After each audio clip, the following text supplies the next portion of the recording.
오늘 봉독하실 말씀은 요한계시록 6장 12절부터 7장 4절 말씀입니다. 다 찾으신 분 알고 봉독하도록 하겠습니다. 내가 보니 여섯째 인을 떼실 때에 큰 지진이 나며 해가 검은 털로 짠 상복같이 검어지고 달은 온통 피같이 되며 하늘의 별들이 무화과 나무가 대풍에 흔들려 설익은 열매가 떨어진 것 같이 땅에 떨어지며 하늘은 두루마리가 말리는 것 같이 떠나가고 각 산과 섬이 제 자리서 옮겨지매 땅의 임금들과 왕족들과 장군들과 부자들과 강한 자들과 모든 종과 자유인이 굴과 산들의 바위 틈에 숨어 산들과 바위에게 말하되 우리 위에 떨어져 보좌에 앉으신 이의 얼굴에서와 그 어린 양의 진노에서 우리를 가리라. 그들의 진노의 큰 날이 이르렀으니 누가 능히 서리요 하더라. 이 일 후에 내가 네 천사가 땅 내 모퉁이에 선 것을 보니 땅의 사방의 바람을 붙잡아 바람으로 하여금 땅에나 바다에나 각종 나무에 불지 못하게 하더라. 또 봄에 다른 천사가 살아계신 하나님의 인을 가지고 해 돋는 대로부터 올라와서 땅과 바다를 해롭게 할 권세를 받은 내 천사를 향하여 큰 소리로 외쳐 이르되 우리가 우리 하나님의 종들의 이마에 인치기까지 땅이나 바다나 나무들을 해하지 말라 하더라. 내가 인침을 받은 자의 수를 드리니 이스라엘 자손의 각 지파 중에서 인침을 받은 자들이 14만 4천이니. 아멘.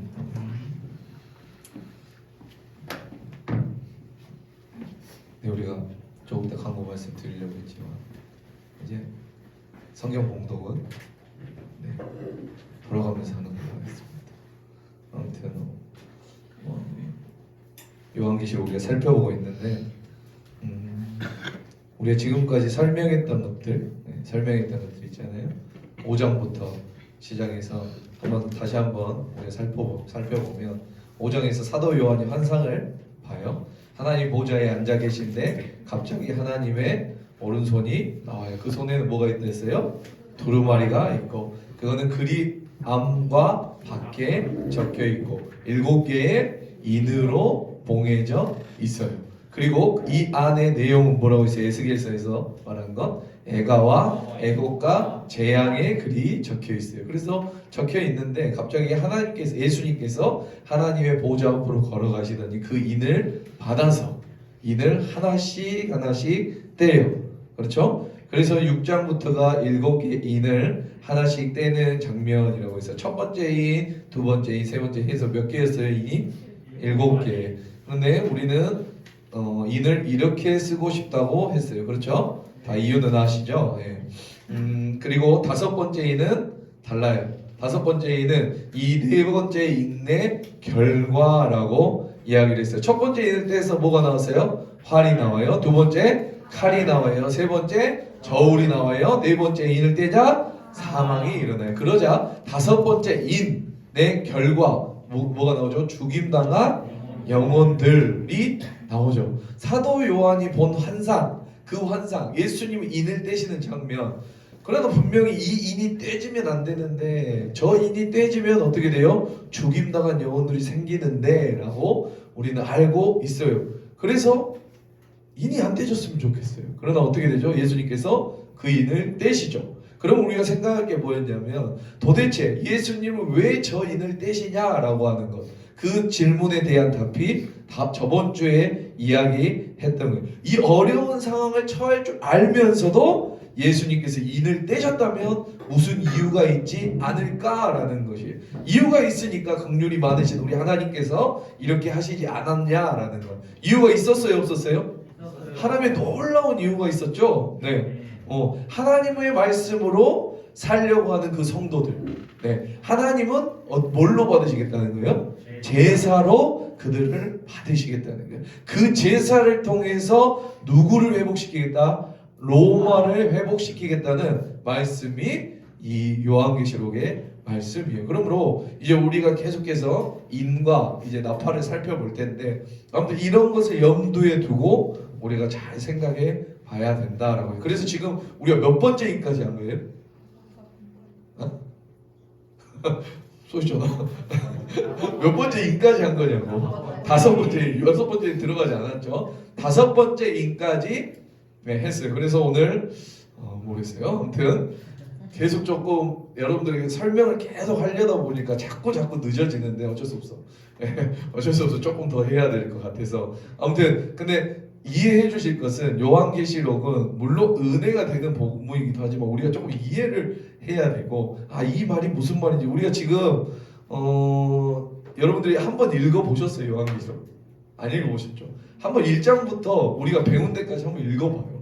그러면은 이 이야기가 이해가 되는지 안 되는지 아마 알 거예요. 예전에는 이해가 안 됐던 것들이 아마 오늘 7장까지 읽었죠? 7장 4절까지 집에 가서 한번 읽어보시면 이해가 되구나. 정말 신기한 경험을 하게 되는 거예요. 이게 진짜 읽히는 거예요. 읽히는 거. 아무튼 우리가 요한계시록은 좀 우리 청년들에게 제가 설교하는 건 약간 뭐 PPT도 사용하고 개념적으로 많이 넣어주려고 하거든요. 아닌가? 뭔가 알려주고 새로운 개념을 알려주고 새로운 걸 정립하고 우리 청년 때는 좀 그런 게 있잖아요. 우리 대학교에서 배웠던 것들, 학교에서 배웠던 그렇기 때문에 너무 어른들 설교처럼 은혜 하면 그것도 너무 따분하고 그렇기 때문에 아무튼 이런 지식적인 것들 또 요한계시록은 이렇게 되어가구나 이렇게 이해를 해야 되구나라는 것들을 여러분들이 잘 머릿속에 새겨놓고 요한계시록 따라와야 될 점이 있으면 그러므로 지금까지 배웠던 건 아마 그렇게 어렵지 않을 거예요. 왜 그러냐면 별로 어렵지 않은데 이제부터 앞으로가 조금 더 애매해져요. 그래서 아무튼 잘 살펴보길 바랍니다. 알겠죠? 성령님이 도와주셔야 돼요. 오늘 또 길 것 같아서 말씀드리는 겁니다. 여러분 저번에도 설명드렸지만 요한계시록을 쓴 당시에는 무슨 박해예요?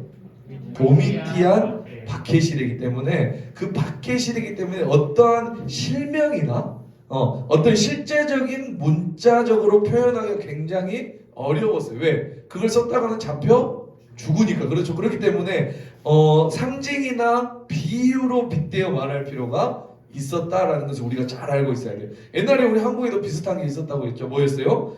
일제 강점기. 그렇죠. 일제 강점기. 아무튼 그래요. 아무튼 그럼 묵시문학, 박해문학 이것이 한국에는 굉장히 익숙해서 우리 쉽게 이해를 할 수 있을 거예요. 요한계시록은 묵시문학이기 때문에 물론 묵시문학이면서 아무튼 세 가지가 있는데 그거는 다음에 설명하기로 묵시문학적인 측면이 좀 강해요. 그렇다고 이 묵시문학만 있는 건 아니에요. 알겠죠? 이건 다음에 설명드릴게요. 아무튼 정확한 실명을 거론하지 않고 어떤 사건을 어떻게 말하냐면 빗대어 말하기도 합니다. 뭐라고요? 빗대어 말해요. 빗대어. 그래서 우리가 다음에 이제 12장을 살펴볼 텐데 그것이 굉장히 대표적인 거예요. 아무튼 이 7개의 인이 의미하는 것은 뭐냐면 사도 요한 당시에 도미티안 박해를 묵시문학적으로 표현한 것이에요. 이해가세요? 이해가죠? 그냥 문자적으로 해석하면 그러니까 안 된다. 이걸 묵시문학적으로 그러니까 빗대어 말한 거예요. 빗대어. 이 7개의 7개의 나팔 이 777이 이렇게 반복되는데 그렇죠? 우리 7개의 사이클 한번 봐볼까? 사이클. 자, 7개의 인, 7개의 나팔, 7개의 표적, 7개의 대적 이렇게 777 이렇게 어떻게 해요? 사이클이 돌아가는데 사실은 이 7이라는 숫자는 아무렇게나 나열되지 않고 굉장히 조직적으로 잘 배열되어 있음을 우리가 알 수 있어요. 이것은 아무리 성경을 좀 많이 본다 할지라도 이 부분을 스스로 발견하기는 조금 불가능해요. 자, 이 7은 아무렇게나 배열되어 있지 않고 어떻게 배열되어 있냐면 이렇게 배열되어 있어요. 첫 번째, 4개가 묶여 있어요.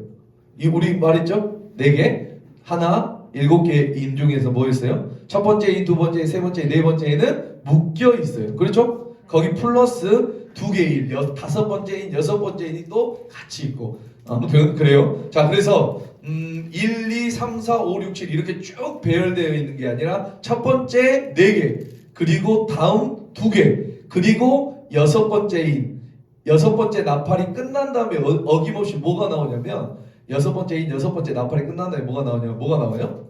막간이라는 게 나와요. 막간. 뭐라고요? 막간. 그러니까 이게 굉장히 중요해요. 어김없이 막간이라고 나와요. 어디 뒤에?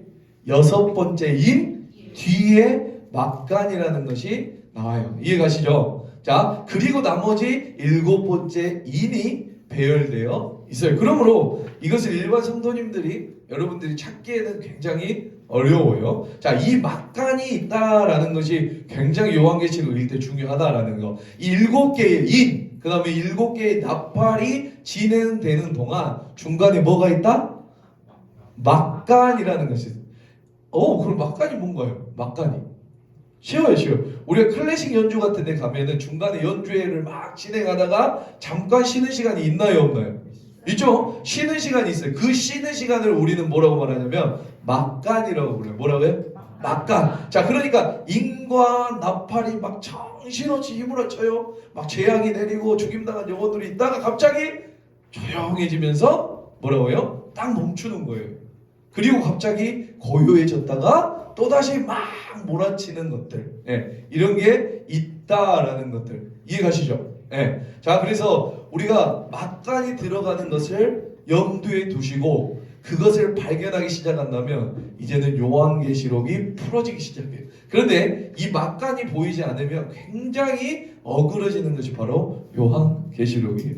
알겠죠? 자, 다시 또 하나 팁을 드리자면 이 막간은 인이 되었든 나팔이 되었든 여섯 번째 인, 그 다음에 여섯 번째 나팔, 여섯 번째 나팔과 여섯 번째 인과 관련이 있어요. 무슨 말이냐면, 자, 여섯 번째 인이나 나팔에 마지막에 질문이 나와요. 뭐가 나온다고요? 질문. 이 여섯 번째 인의 질문이 나오고 그 질문에 대한 답이 뭐냐면 막간이에요. 이해가세요? 그럼 같이 읽지 않으면 이해가 되지 않는다. 여섯 번째 나팔도 우리가 나중에 배울 텐데 여섯 번째 나팔 뒤에도 마지막에 질문이 나오고 그 질문에 답한 것이 뭐라고요? 막간이다. 이해가시죠? 아무튼 막간이 들어간다는 것, 이 중간에 갑자기 쉬는 부분이 나온다는 것을 기억하시고 우리가 요한계시록을 좀 봐야 돼요. 맹하지 말고. 알겠죠? 자, 우리가 이제 한번 살펴볼 텐데, 자, 다시 한번 볼게요. 인의 경우,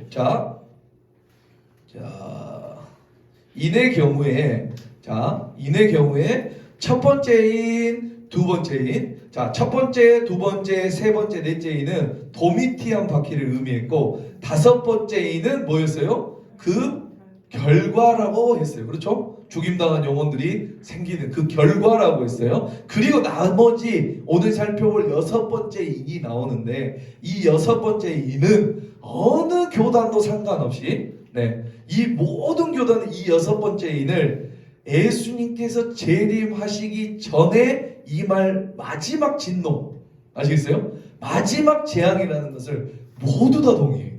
어떤 인이요? 여섯 번째 인. 자, 그럼 그걸 한번 잠깐 보실까요? 요한계시록 6장 12절이에요. 12절.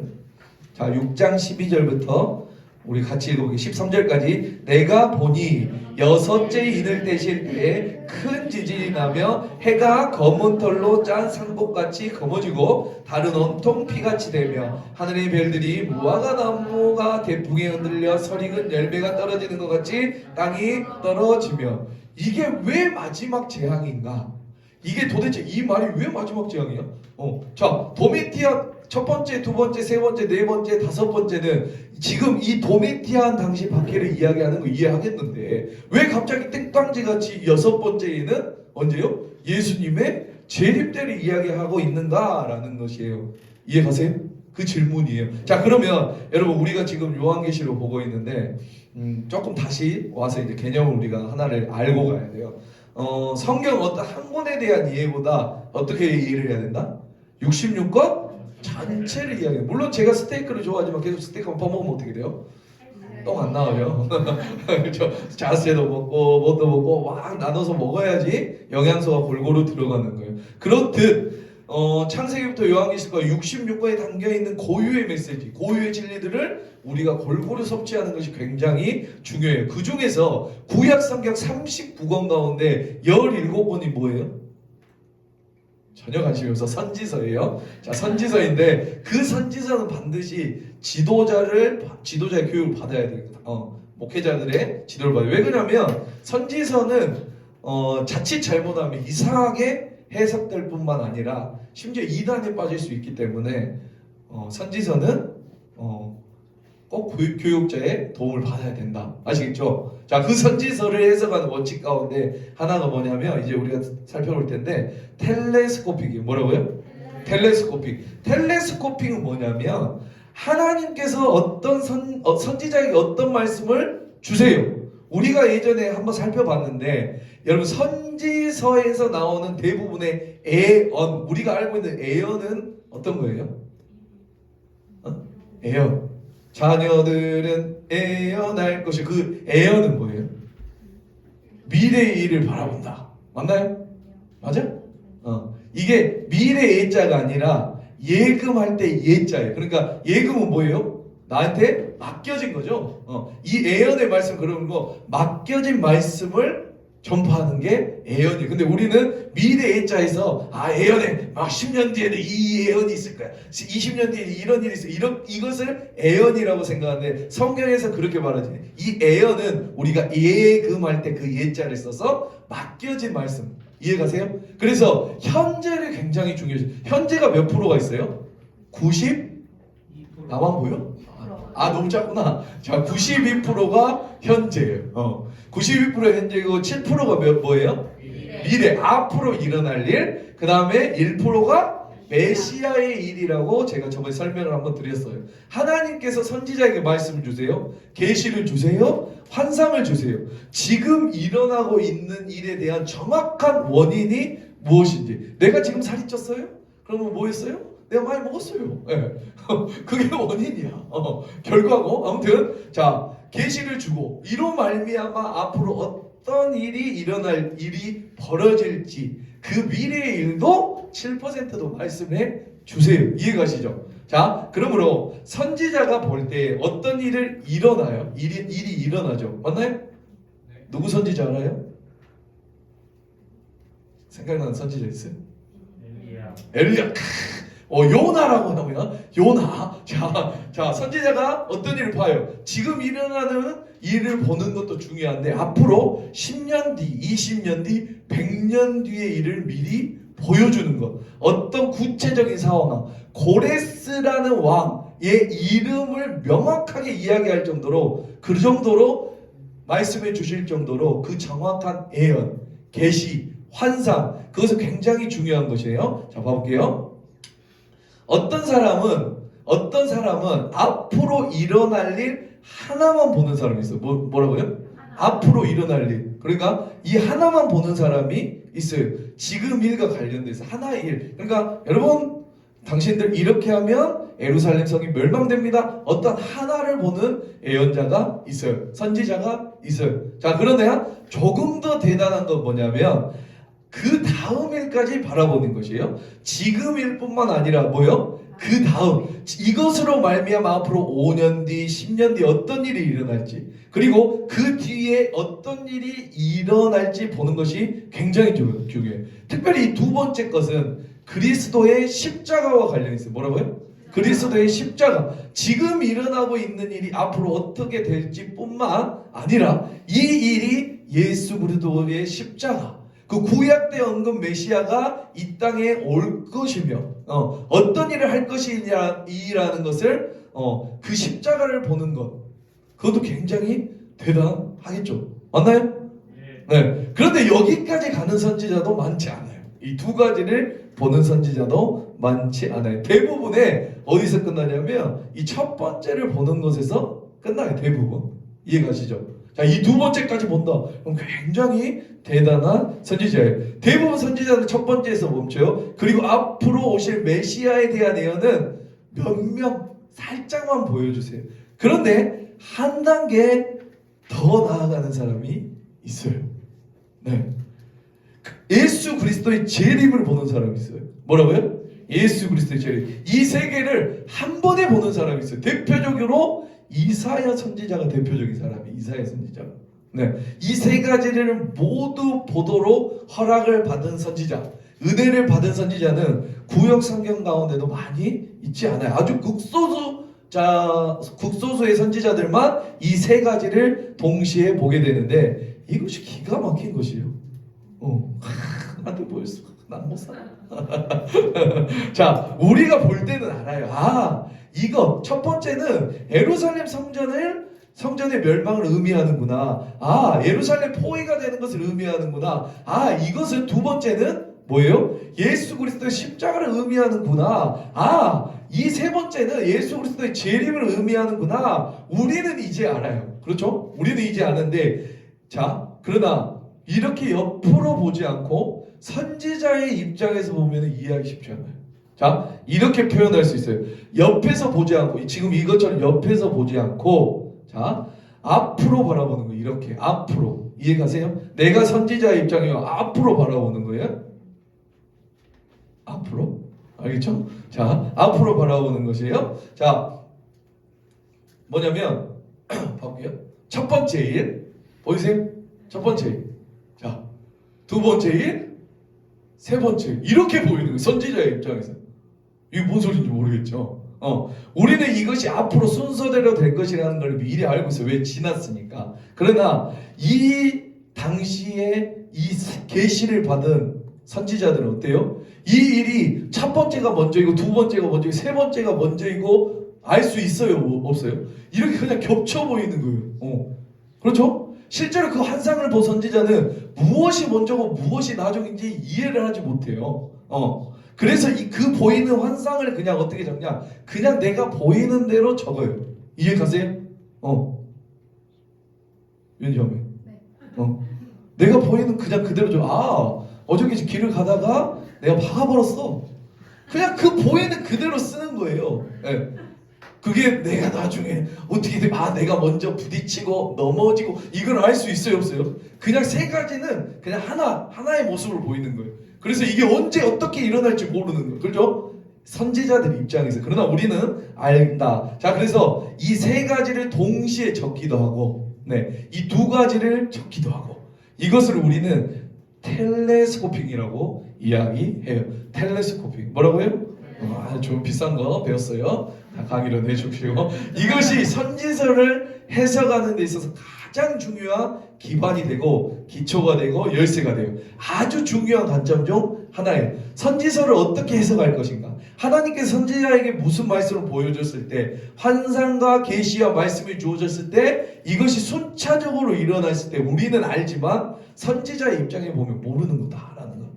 그 중에 하나가 우리 아까도 설명드렸지만 586년에 있었던 예루살렘 멸망이에요. 우리는 다 알아요. 그러나 그 사람들은 알지 못했어요. 그 당시에는. 그렇죠? 자, 두 번째는 뭐예요? 십자가예요. 십자가 사건. 자, 세 번째는 뭐예요? 예수 그리스도의 재림이에요. 그런데 참 감사하게도 이미 수백 년 동안 학자들이 모든 것을 연구해 놨어요. 감사하죠? 우리가 하려면 머리 아픈데. 자, 그래서 이미 됐어요. 그래서 앞으로 예루살렘 586년 BC 586년에 예루살렘 성전이 무너질 건데, 이 말씀을 할 때, 그 말을 할 때 본문의 특징이 있어요. 이해가세요? 예루살렘 성전이 무너질 때 무슨 특징을 가지고 있어요. 그 본문에. 이게 언제 이루어질지는 모르겠지만 내가 어떤 환상을 봤어요? 그때 무슨 특징을 적어요. 그게 바로 586년 성전이 멸망할 때 모습. 자, 그리고 예수 그리스도의 초림, 예수 그리스도의 오심, 예수 그리스도의 십자가, 고난을 의미할 때 본문이 나타나는 본문의 특징들이 또 몇 가지 있어요. 그걸 누가 찾아놨다고? 학자들이. 내가 찾은 게 아니라, 우리가 찾은 게 아니라 학자들이 다 연구해놓고 찾아놨어요. 그리고 예수의 그리스도의 다시 오실 것, 재림. 사실 이것 때문에 유대인들이 예수 그리스도를 못 믿는 거예요. 네. 유대인들은 종말로 그 메시아가 한 번 오심으로 끝나요. 그러니까 메시아가 한 번 오심으로 끝났다라고 하는 것이 유대인들의 재림의 생각이에요. 그래서 예수님을 메시아가 아니라고 말하는 것은 왜 그래요? 예수님이 오셨는데 끝나지 않으니까. 그렇죠? 자, 한 번만 오심을 하면 이 땅이 완전히 바뀐다는 것인데, 그러나 그렇지 않죠. 두 번 오시게 되죠. 초림과 재림으로. 그렇죠. 그런 초림에서 지금 하늘나라로 올라가시고 이제 뭐가 남은 거예요? 재림만 남은 거다. 그렇기 때문에 구약 성경에서는 예수 그리스도의 재림을 설명하는 본문에는 어떠한 특징이 있어요. 이걸 말하고 싶어서 지금까지 온 거야. 그냥 말하면 되지. 그러나 싫죠. 자, 이 특징들만 꼭 잘 공부하시면 잘 인식하시면 이 특징이 나오는 본문은 무슨 본문이야? 재림 본문이야. 마지막 때 본문이야. 그것은 초림 본문이야. 이것은 십자가 본문이야. 이것은 예루살렘 성전 본문이야. 이렇게 쉽게 알 수 있어요. 우리가 이것을 다 공부할 수는 없지만 예수 그리스도의 재림과 관련해서 아주 중요한 특징은 뭐냐면 성경에서는 특별히 선지서와 복음서에서 재림을 언급할 때 몇 가지 특징 가운데 하나는 뭐냐면 해, 달, 별에 관한 이야기가 나오는 것이에요. 뭐라고요? 해, 달, 별. 해와 달과 별이 언급돼요. 그 해와 달과 별이 뭐 변하거나 떨어지거나 하면 그 언급이 되었을 때는 우리가 무슨 본문으로 본다? 재림 본문으로 보게 된다. 그리고 예수님께서도 이것을 그대로 사용하시는데 우리 한 번만 살펴볼까요? 마태복음 24장입니다. 마태복음 24장. 예수님도 똑같이 이 개념을 가지고 설명을 하세요. 마태복음 24장 29절 말씀이에요. 자, 마태복음 24장 29절 말씀 42페이지죠. 읽어볼게요. 그날 환란 후에 즉시 해가 어두워지며 달이 빛을 내지 아니하며 별들이 하늘에서 떨어지며 하늘의 권능들이 흔들리라. 이해 가셨나요? 이것은 무슨 본문이에요? 그렇죠. 해와 달과 별이 나오기 때문에 무슨 본문? 재림 본문이라고 우리는 정확히 알 수 있어요. 이해 가시죠? 이 개념.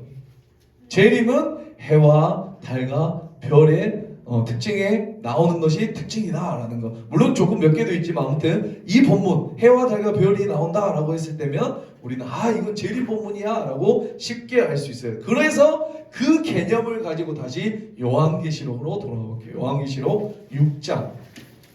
자, 요한계시록 6장 12절 말씀 제가 읽어볼게요. 내가 보니 여섯째 인을 떼실 때에 큰 지진이 나며 해가 검은 털로 짠 상복같이 검어지고 달은 온통 피같이 되며 하늘의 별들이 무화과 나무가 대풍이 흔들려 설익은 열매가 떨어진 것 같이 땅에 떨어지며. 자, 여섯 번째 인이에요. 여섯 번째 인. 자, 여섯 번째 인은 뭐냐면 해와 달과 별이에요. 그러므로 이것을 아까 설명했던 것을 기초로 한다면 생각한다면 무슨 본문 같으세요? 재림 때에 의미하는 본문으로 알 수 있어요. 그래서 인을 시간순으로 배분을 해본다면 자 봐보세요. 자, 첫째, 둘째, 셋째, 넷째 인으로 이것은 도미티안 박해를 묵시적으로 표현했다고 했어요. 맞나요? 도미티안 박해 당시 그 죽어가는 성도들의 알려주기에 도미티안 박해를 묵시적으로 표현한 것이고 그로 인한 결과가 뭐라고 했어요? 다섯 번째 인이라고 말씀드려요. 그러므로 첫 번째, 두 번째, 세 번째, 네 번째, 다섯 번째 인은 사도 요한 당시 이해가세요? 사도 요한 당시 앞으로 일어날 일이 아니라 사도 요한 당시 때를 의미하고 자 여섯 번째 인은 시간이 쭉 옆으로 와서 자 뭐예요? 마지막 때 즉 예수 그리스도의 재림 때를 설명하는 것이 이해가신가요? 네. 우리는 어디에 살까요? 여기 어디쯤에 살겠죠? 어디쯤 여긴가 아무튼 이 어디쯤에 살고 있어요. 이거 이해 가셔야 돼요. 네. 여섯 번째 이는 마지막 때 재림 때의 모습을 말해주고 있다라고 하는 거. 자, 우리는 그렇기 때문에 7개의 인의 시간이 어떻게 분표되었냐면 첫째, 둘째, 셋째, 넷째, 다섯째 인은 사도 요한 당시 도미티안 박해를 묘사한 것이고 여섯 번째는 시간이 쭉 뒤로 와서 앞으로 예수님이 다시 오실 때 재림의 때를 말하는 거죠. 이해가세요? 그러면 이루어졌어요? 안 이루어졌어요? 아직? 이걸 미리 우리에게 알려주고 계시는 거예요. 아멘.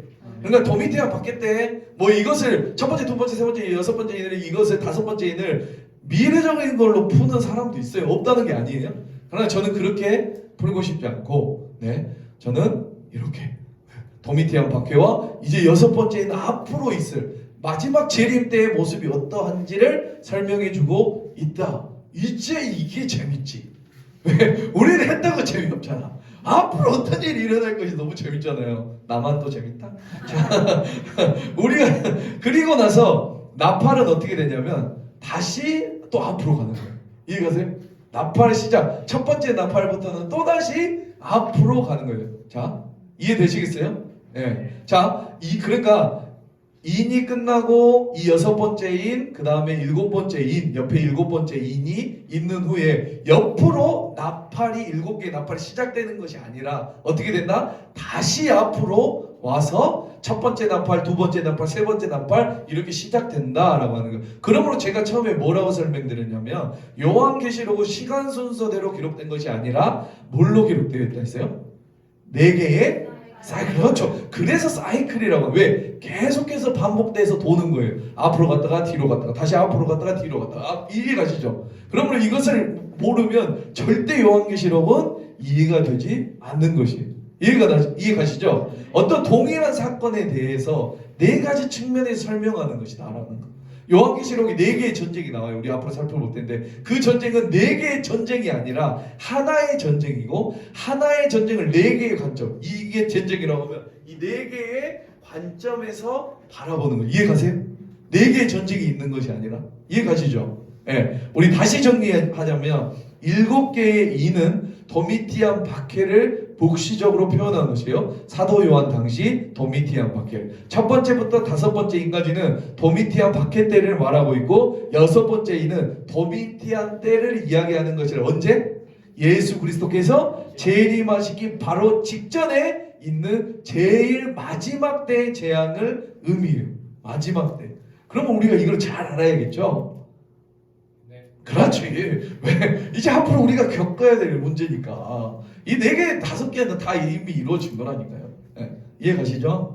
자, 그래서 우리가 한번 해볼게요. 자, 그래서 중요한 건 뭐냐면 17절이에요. 17절. 자, 17절에 질문이 나와요.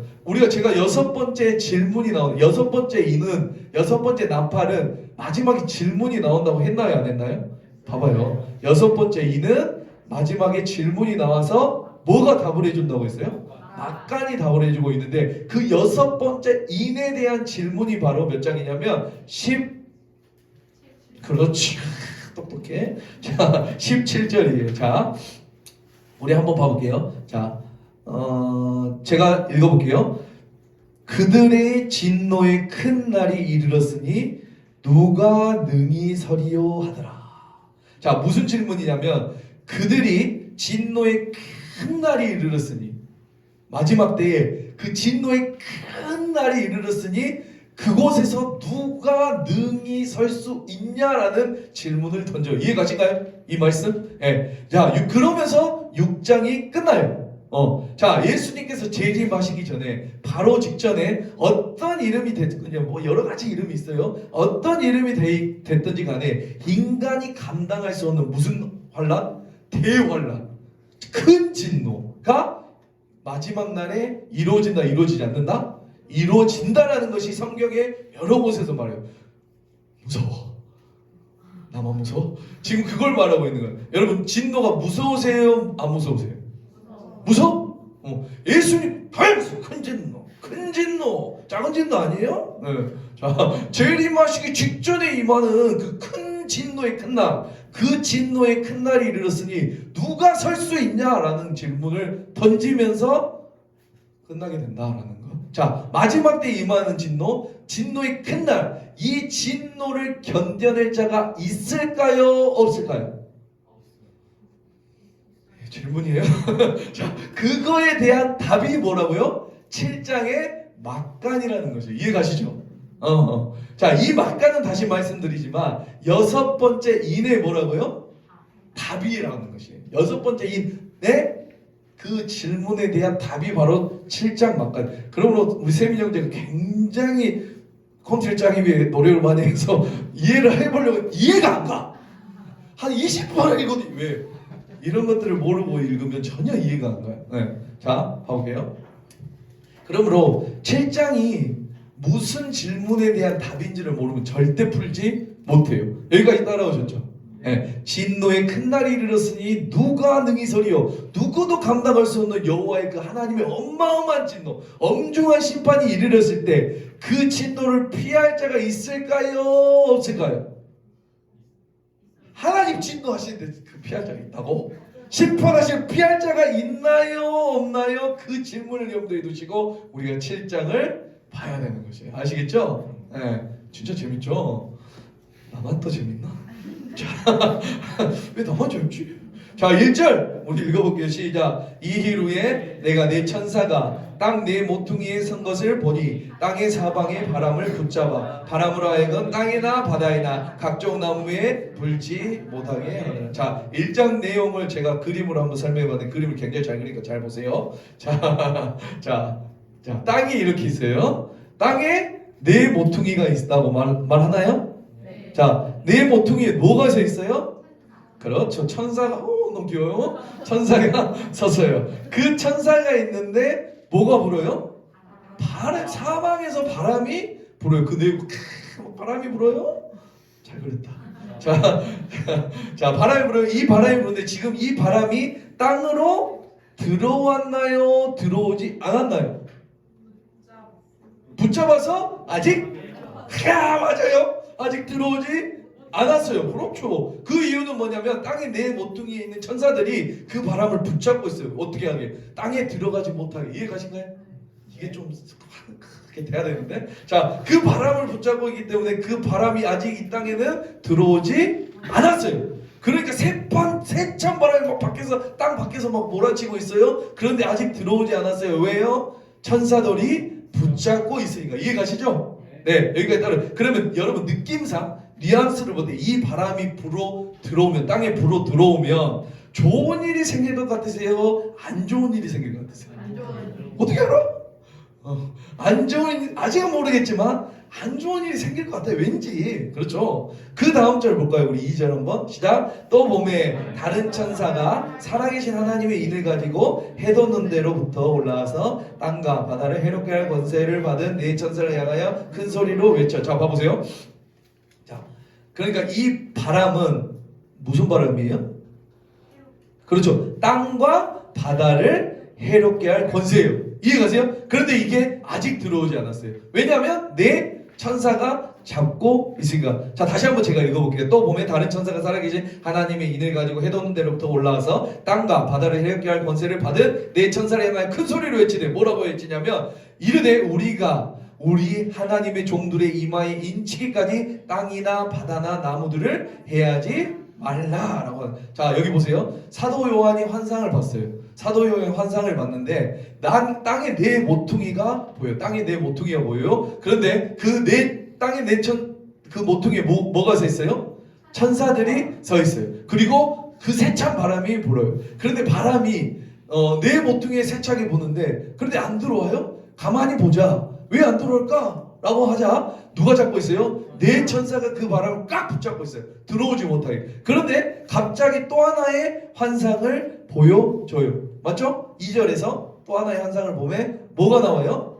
다른 천사가 딱 나타나요. 다른 천사 보이죠? 나만 보이는 게 아니라 다른 천사가 딱 나타나요. 자, 다른 천사가 나타나서 이 네 명의 천사, 이 네 명의 천사, 땅과 바다를 해롭게 할 권세를 받을 네 명의 천사를 향해 크게 외쳐요. 잡아!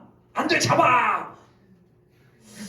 그런 말 했죠. 언제까지요? 놓친 것 같아요. 바람이 너무 세요. 안 돼, 잡아! 언제까지요? 언제까지 잡아야 된다고요? 그렇죠. 이르되 우리가 우리 하나님의 종들의 이마에 인치기까지 땅이나 바다를 나무를 해야지 말라. 내가 그러니까 뭐라고요? 언제까지? 자, 우리가 하나님의 종들의 이마에 인칠 때까지는 안 돼. 빨리 하세요. 그러니까 이 천사들이 가서 뭘 할까요 이제? 그러면 그렇죠. 하나님의 종들의 이마에 뭘 칠까요? 인을 치는 거예요. 그러니까 하나님의 이해해 보세요. 만약에 하나님의 종들의 이마에 인이 다 치어지지 않았다면 이 바람은 불어 들어올까요? 안 들어올까요? 들어와? 아니, 아직 인이 다 채워지지 않았다면. 잡고 있으니까 언제까지 잡고 있는가? 인 닫힐 때까지. 그러면 안 쳐져 있다면 들어올까요? 들어오지 않을까요? 초등학교도 알겠다. 초등학생 아직 안 들어오지. 인 닫히면 들어온다니까. 그렇죠? 그러니까 기억하세요. 아무 때나 바람이 들어오는 것이 아니에요. 아무 때나 땅을 이롭게 하는 권세들이 임하는 것이 아니라 언제 바람이 들어오냐면 하나님의 종들의 이마에 뭘 칠 때까지? 인이 다 치어져 있을 때, 그때 비로소 땅과 바다를 해롭게 할 바람과 권세가 그때 이 땅에 들어와요. 다 치어지지 않았다면 절대로 임하지 않습니다. 이해가신가요? 자, 그렇다면 이 환상은 뭘까요? 사도 요한만 본 걸까요? 아니면 구약 성경 어떤 선지자도 이 보여줬던 환상일까요? 같이 봤을 것 같아? 누구 같아? 그럼 누구? 또 에스겔? 또 이사야? 아, 또 아니지. 에스겔이에요, 에스겔. 에스겔 9장 다시 한번 보게요. 에스겔 9장. 밀당을 이렇게 잘해요. 자, 에스겔 9장. 자, 이 똑같은 환상을 에스겔에게도 보여줘요.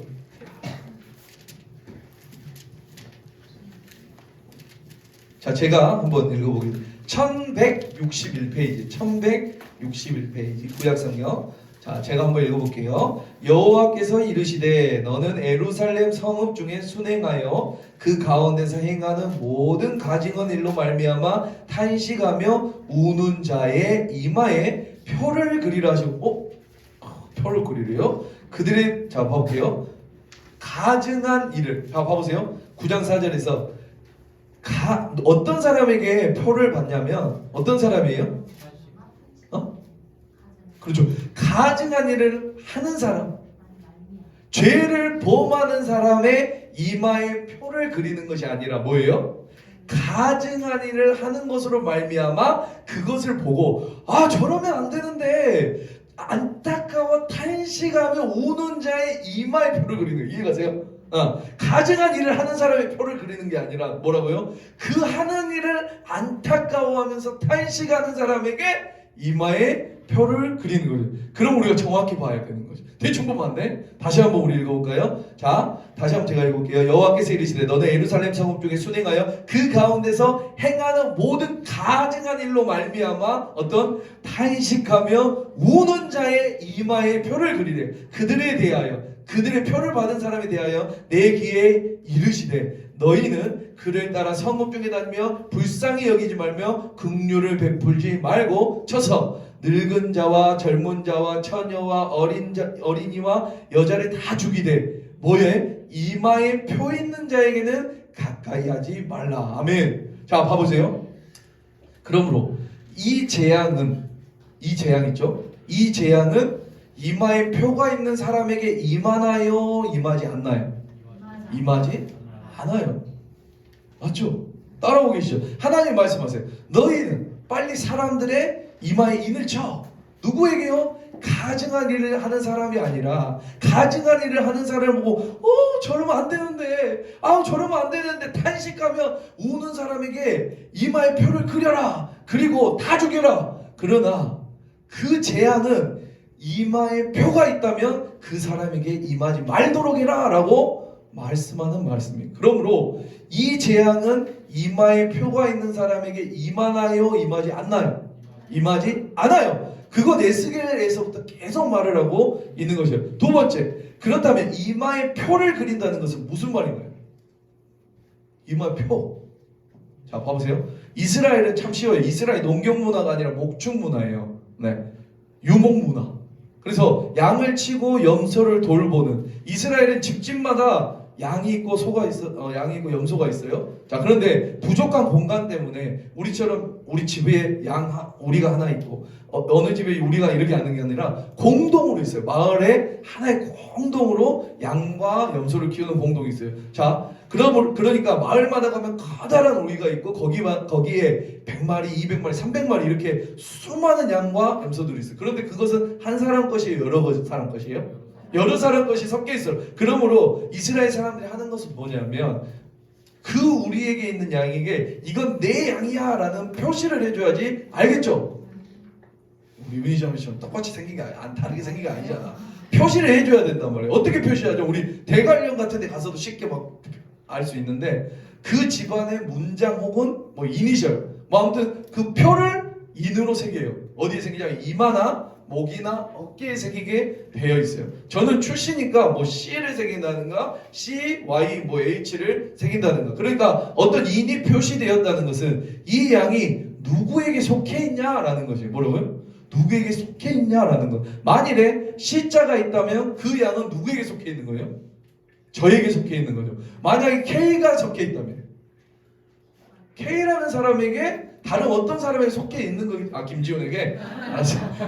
김지훈 그래 해요. 자, K가 있다면 다른 어떤 사람에게 속한 것이겠죠. 내 양이 아니라는 것이. 그렇죠? 자, 나에게 속하지 않았다라는 것이에요. 자, 그러므로 하나님의 인이 쳐졌다는 것은 무슨 뜻이냐면 문자적 의미가 아니라 진짜 이마에 있는 문자적인 의미가 아니라 뭐예요? 내가 누구에게 속해 있는가라는 것입니다. 그런 의미가 있어요. 이해되시죠? 그러니까 그 하나님의 인이 인쳐진 사람들에게는 이 재앙이 임하지 않아요.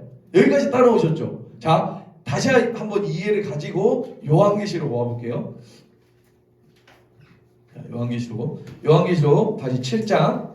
네 모퉁이에 네 천사가 서 있어요. 땅과 바다를 해롭게 할 권세를 가진 이 네 천사가 이 안으로 들어오는 해롭게 할 권세가 임하지 않도록 어떻게 하고 있어요? 붙잡고 있어요. 그래서 한 천사가 나타나고 말해요. 우리가 하나님의 종들의 이마에 인을 다칠 때까지 이거 꽉 잡아! 절대 붙잡으면 안 돼! 아, 빨리 하세요! 놓칠 것 같아요. 안 돼! 이거 영어로 만들면 재밌겠지. 잡고 있는 동안 이 천사들은 이제 하나님의 종들의 이마에 인을 치겠죠. 그 인이 다 치어지기 전까지는 절대 이 땅에 바람이 들어오지 않아요. 이해가시죠? 절대 해롭게 할 권세가 임하지 않아요. 그럼 언제 임하나요? 그렇죠. 하나님의 종들의 이마에 인이 다 치어졌을 때 이 바람이 임해요. 여기까지 따라오셨죠? 그럼 질문이 이거예요. 하나님의 종들의 이마에 인이 다 쳐 있을 경우 바람이 들어와요. 땅을 다 해롭게, 땅과 바다를 다 해롭게 해요. 재앙이 임해요. 진노가 임해요. 그러나 그 진노는 하나님의 종들, 하나님의 인이 새겨진 사람에게 임하나요? 임하지 않나요? 임하지 않아요. 아멘. 여러분, 그러니까 두려워하지 말길 바랍니다. 절대 임하지 않는다고 에스겔에서도 말하고 있고 요한계시록에서도 말하고 있어요. 아멘. 그건 절대로 임하지 않습니다. 무서워? 유의자면 아, 무서워 이제. 왜? 임하지 않으니까. 아멘. 하나님의 종들에게는 예수 그리스도를 믿고 따르는 사람에게는 이 진노의 큰 날이 절대로 임하지 않아요. 믿습니까? 그것이 성경에서 반복해서 이야기하고 있는 것이에요. 그런데 자꾸 이상하게 사람들은 두렵게 만들어요. 그죠? 너 큰일 났다. 큰일 났다. 재앙 오면 큰일 났다 너. 네.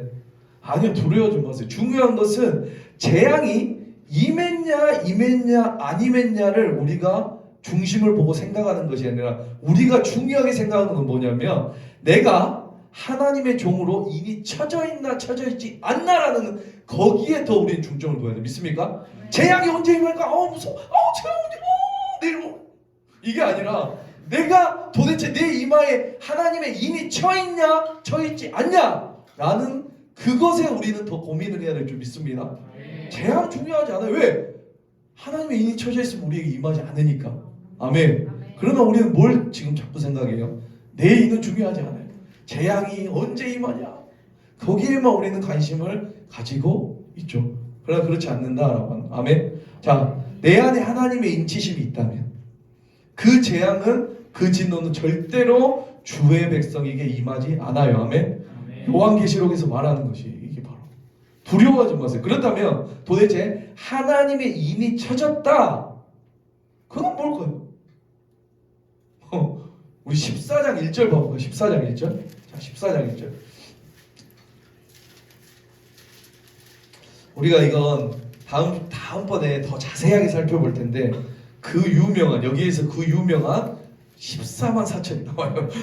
또 내가 보니 보라 어린 양이 시온산에 섰고 그와 함께 14만 4천이 서 있는데 그들의 이마에는 어린 양의 이름과 그 아버지의 이름을 쓴 것이 있더라. 자, 여기에서 14만 4천이 나오는데 이제 제가 다음번에 자세하게 설명드릴 테지만 이것을 결론부터 말씀드리면 이 14만 4천은 하나님의 구원을 구원을 받은 하나님의 백성을 의미해요.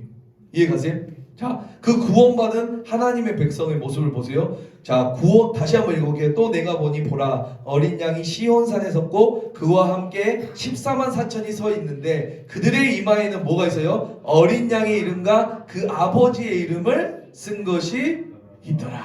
자, 그 구원받은 하나님의 모습, 구원받은 자의 모습 어때요? 그의 이마에 어린 양의 이름과 아버지의 이름이 써 있는 것이 특징이에요. 여러분 생각해 보세요. 같은 구절에서 여러분들이 상식적으로 생각해 보세요. 같은 구절에서 어떤 것은 문자적으로 풀고 어떤 것은 상징적으로 해석하는 것이 올바르다고 생각하신가요, 여러분은? 어떤 걸 해석할 때 일관성을 가지지 않고 나는 이것은 이 상징으로 해석하고 싶고 이것은 문자적으로 해석할래. 이게 올바르다고 생각하세요? 올바르지 않다고 생각하세요? 올바르지 않죠. 그럼 어떻게 해야 돼요? 일관성이 있어야겠죠. 맞나요? 네. 만약 문자적으로 풀었다면 계속해서 문자적으로 풀어야 되는 것이고 만약에 상징으로 풀었다고 하면 어떻게 해야 돼요? 계속해서 상징으로 풀어야 그게 맞는 거죠. 이해가시죠? 자, 그러므로 신천지 14만 4천을 신천지는 뭘로 풀고 있어요 지금?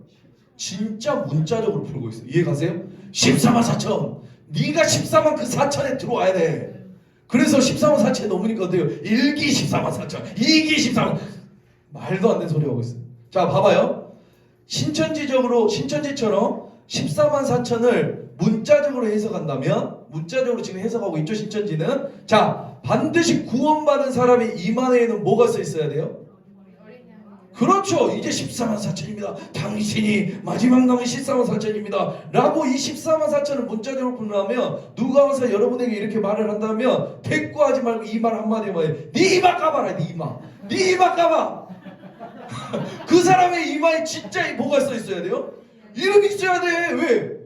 얘네는 문자 14만 4천은 문자로 풀고 또 나머지는 어떻게 풀어요? 상징으로 푼다. 말이 안 되잖아요. 내가 문자로 풀었으면 정말로 이마에 뭐가 있어야 돼요? 어린 양의 이름이 있어요. 예수님 하나님 이름이 써 있어야지. 그렇죠. 여러분 같은 구절에 같은 문자로 어떤 것은 문자적으로 해석하고 어떤 것은 상징으로 해석하는 그렇게 해석하는 것이 어디 있어요? 바보죠. 그거 하나만 봐도 신천지는 뭐예요? 자, 너무 말도 안 되는 종교죠. 맞죠? 자, 그러므로 14만 4천은 신천지가 주장하는 것처럼 문자적 의미가 아니에요. 우리가 나중에 살펴볼 텐데 우리가 다음에 살펴보겠지만 상징적 의미예요. 네. 아무튼 구원받은 사람의 표시 가운데는 하나가 뭐냐면 뭐예요? 어린 양의 이름과 아버지의 이름이 이마에 새겨져 있는 사람. 이해가시죠? 그렇다면 질문해 볼게요. 여러분은 예수님을 그리스도로 믿으세요? 안 믿으세요? 믿죠? 그런데 왜 이마에 아무것도 없어요? 신천지적으로 풀면 이렇게 되는 거라고.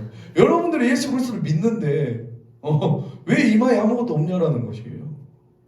이해 가신가요? 네.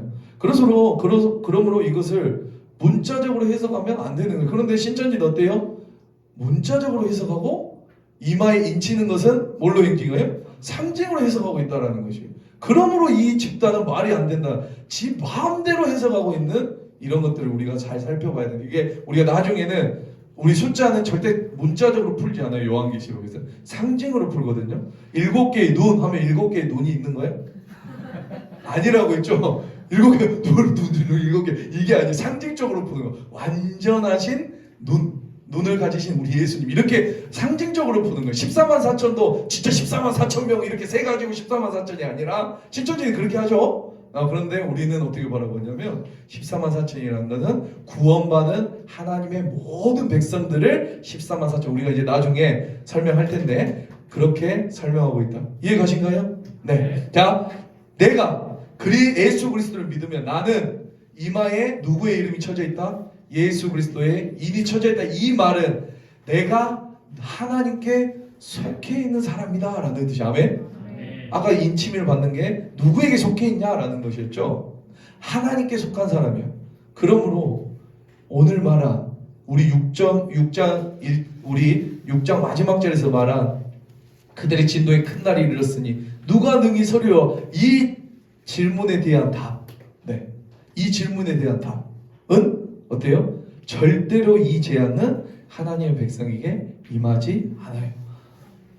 그러므로 두려워하지 마시길 바랍니다. 우리가 이런 관점에서 666을 해석하셔야 돼요. 이런 원칙 없이 느낌대로 바코드, 베리치 안 돼요. 알겠죠? 네. 자, 말씀 마무리할게요. 여러분들은 지금 누구에게 속해 있나요? 여러분들은 지금 누구에게 속해 있냐라는 것이. 예수님의 인치심을 받으셨나요? 아니면 이 세상의 인을 받으셨나요? 예수님의 인, 하나님의 인, 예수님의 인을 받았다는 것은 하나님에게 속해 있다는 것입니다. 아멘. 내가 예수 그리스도를 믿음으로 말미암아 하나님께 인침을 받고 그 마지막 날에 그 어마어마한 진노의 큰 날에 우리가 능히 설 수 있는 것을 믿습니까? 네, 다른 어떤 것이 아니에요. 다른 어떤 것이. 내가 아무리 잘나고 똑똑하고 좋은 직장을 가지고 좋은 아파트에서 대통령보다 더 높은 권력을 가졌다 할지라도 이 진노의 날에 능히 설 수 없는 것이에요. 아멘. 오직 방법은 단 하나예요. 방법은 단 하나. 우리 예수 그리스도를 믿음으로 말미암아 예수님의 이름을 그 이마에 새기는 것이. 아멘. 누가 오늘 이런 결단을 하시겠습니까? 하나님, 내가 다른 어떤 유혹과 고난이 와도 이 세상의 인이 아니라 하나님의 인을 내 이마에 새기겠습니다. 그리하여 하나님께 속한 자 되기를 원합니다. 내가 하나님께 속한 자 되어 내 삶을 살아가길 원합니다. 하루하루 살아가겠습니다. 나를 붙들어 주십시오. 오늘 우리가 이런 고백하길 원합니다. 여러분, 오늘 살펴본 6번째 인의 질문에 답을 할 수 있겠습니까? 그들의 진노의 큰 날이 이르렀으니 누가 능히 서리요. 아멘. 하나님, 그 사람이 바로 저입니다. 그 사람이 바로 저입니다. 제가 예수 그리스도의 인치심으로 말미암아 하나님의 진노 앞에 당당히 바로 설 수 있는 그런 사람이 바로 접니다. 아멘. 이런 고백이 여러분의 고백이 되길 바랍니다. 이 세상 어떤 환란이 와도 마지막 날에 와도 우리 하나님께서는 우리를 지켜주신다고 말씀하고 계셔요. 그러므로 우리는 이 진노, 재앙 거기에 시선을 두는 것이 아니라 내가 정말로 하나님의 인을 받았는지, 내 이마에 정말로 하나님의 인치심을 받았는지 그것을 생각할 때예요. 그걸 놓고 싸워야 될 때예요. 믿습니까? 청년 때 그걸 놓고 싸워야 되는 것이에요. 다른 어떤 것이 아니에요. 좋은 권력, 어떠한 직장, 이것이 아니라 내가 정말로 하나님께 속해 있는지, 주님께 속해 있는지, 그로 말미암아 이 진노의 큰 날에 내가 능히 설 수 있는지, 여러분 이런 고민과 이런 결단을 하시기 바랍니다. 그리하여서 나의 삶 가운데 두려운 것이 아니라 하나님의 그 놀라운 은혜가 가득하시길 주님의 이름으로 축복합니다.